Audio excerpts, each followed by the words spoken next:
Balacan ağabey sen balacan. Ne var Məhəbbət, sən hardan çıxdın? Kulak as. Ben görürüm hemen sen balığa meyilsen. Kaşa ikra var. Nə qız Məhəbbət? Evde ikradan ha bildiğimiz ikra. Sonra üstüne böyle koy. Böyle yakıp yakına üstüne koy. Sersaflı kızın.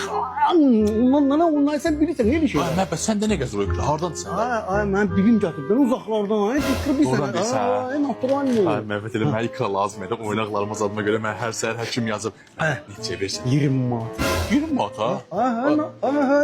Sen ucuz. 20 manat ikra olur. Ha sen ucuz verim lan ha bilim getirip aşıp taşıp dosta oradaşı paylayırım. Gəlin, Ay, gəlin Məhəbbət. Ola. Çok Hadi. Ay, Sağ olun Məhəbbət. Göktaşım kaşık rengi kaşık rengi. Ay Məhəbbət, Ha bu nə də belə? ikra. Ben deyəsən bildiyimizi ikram verəm sənə. Hemen böyle ekranı bilirim de.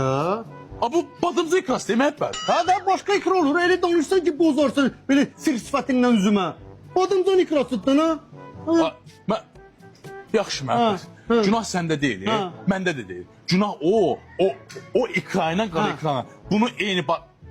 Heç Məhəbbət, çıx get Məhəbbət. Get. Ya yakşı. Trikbaş sıfatını bana gösterme. Derim bilim gönderip ha. Böyle bankalarda da. Alıpsan karatsın göndersin ikran ha.